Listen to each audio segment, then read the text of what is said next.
Hello everyone, welcome to a new video. I hope you had a great day.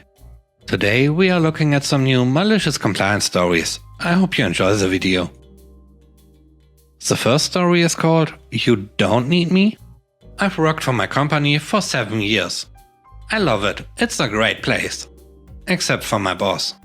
She's a liability and has been the cause of several almost employment tribunals all been paid off to settle. But as she's been shagging the owner, she gets away with it. We all know what's happening in the world, which is why I've been made redundant. I'm okay with this, it's expected.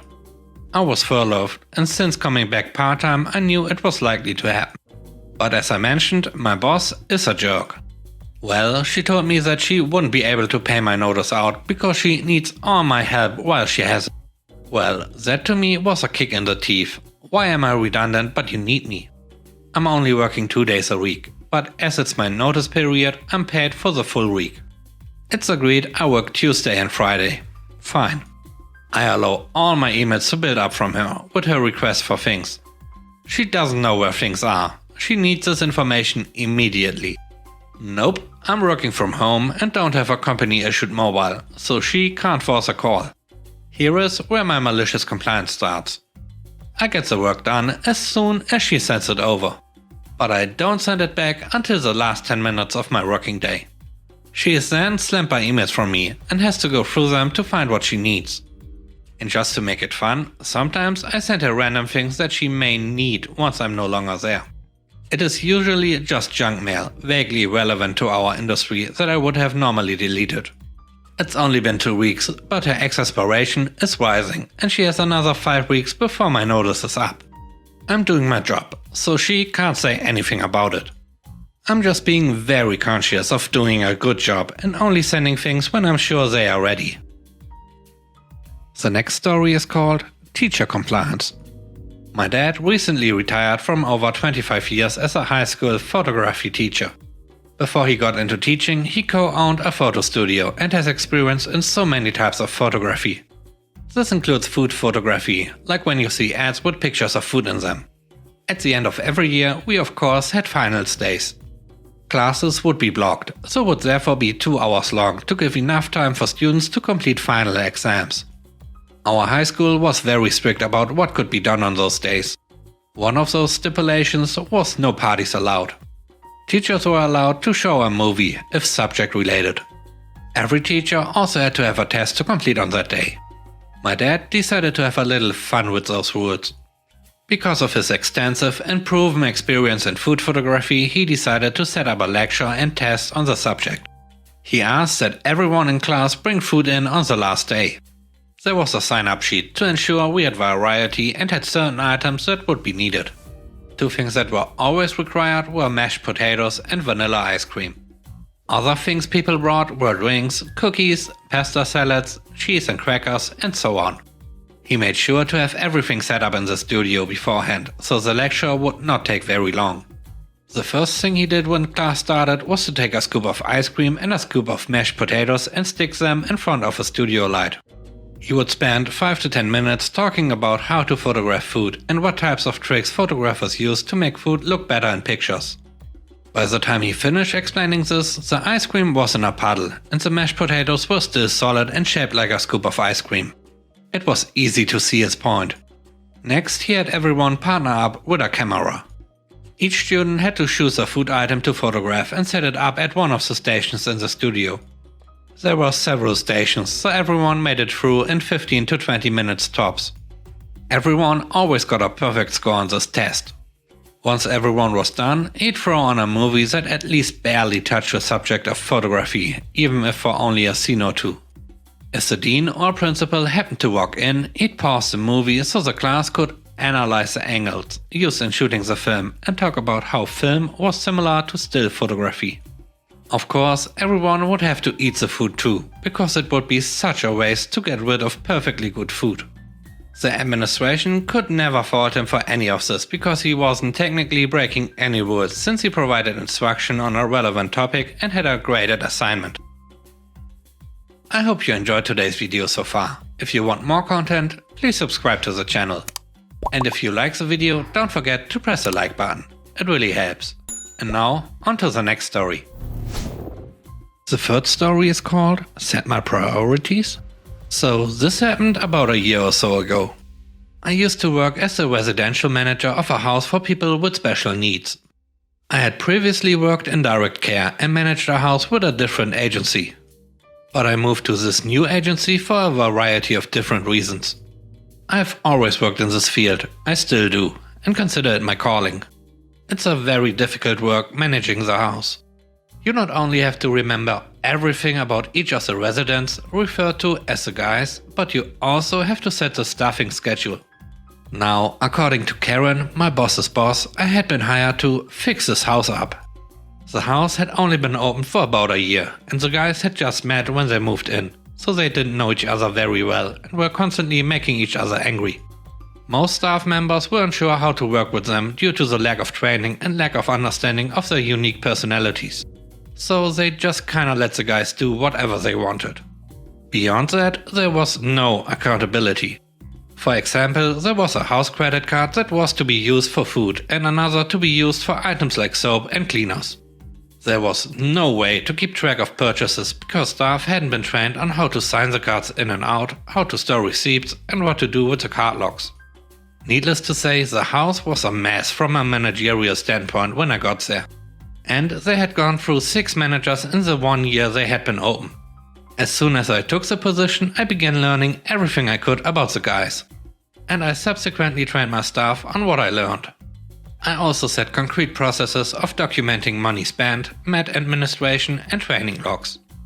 Yes, Karen hadn't instituted any training logs, so there was no proof that training had even happened. All of this work helped the house a lot and set us up in a good place.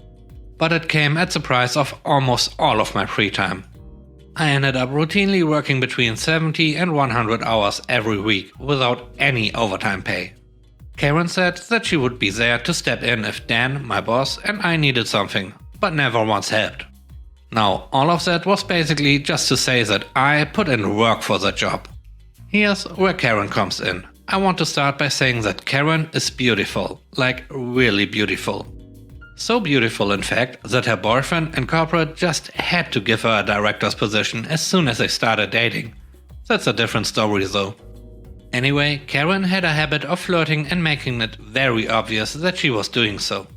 She would drop things on the ground while speaking with me and then bend down slowly in front of me to pick it up while wearing short skirts with tight thongs. I never complained, but it did seem a bit unprofessional. At first I thought she was being overly friendly. Then I realized that she was hitting on me and using her looks to get me to do work around the job. I'm used to that kind of thing happening in this field, but Karen is by far the worst offender. It came to a head one day when she made a comment about bigger guys being her type. Being a bigger guy, I kinda picked up on it and made a comment about the girl I had just started dating at the time. She laughed it off and said that there was no title involved in my relationship, so she didn't care. But I said that I did. She backed off, but she was never really friendly with me again. Things started to go downhill once she realized that she couldn't control me like that, which was fine with me. Things were calm and the house was running smoothly, with normal hiccups. But fate likes to strike at the worst times. I got a call from my mom basically as soon as I got to work one day at like 8 AM. She had tripped over my ridiculously hyper dog and fell, and she was having a hard time breathing. I called Karen to tell her I was leaving and then rushed home. You would think that someone would respond with empathy. But I was met with a cold, "You'd better be back later today." Okay, whatever, she's probably having a bad morning. I take my mom to the walk-in orthopedic clinic about a half-hour away, and after a 2-hour wait they finally saw her and ordered x-rays. The problem was that they don't do x-rays on site. So we had to go to another clinic to get them done and read. I called Karen en route to the second clinic and filled her in. She told me that I had work to do and that I'd better get back as soon as I could. After another half-hour long drive and another 2 hours waiting for the x-rays to be done, we sit and wait for them to call us back in to have them read. This is where it goes south. Karen calls me and I run outside to take the call. Here's an approximation of the conversation. "Where the heck are you?" "I'm at the doctor with my mom, waiting for the x-rays to be..." Karen cuts me off. You said you would be quick. I had no idea it would take this long. Save it. You're probably just trying to get a free day off. You really have to get your priorities straight. You have no idea how lazy you look. I was yelling at this point. So, I work 90-hour weeks and I'm lazy? I fix a mess you are allowed to build up and can't take my mother to the doctor for an emergency without being yelled at? Don't you? No, I cut her off. Nah, I think you're right. I have to prioritize. Consider this my 2 weeks notice. But click. I was shaking, but it felt great. She wanted me to prioritize, so I did. The job was suddenly much less important to me. I then found out that my mom had cracked her sternum and bruised a rib. Less great. And speaking with Dan about the situation recently, I found out some fun things. My replacement has no idea what they are doing.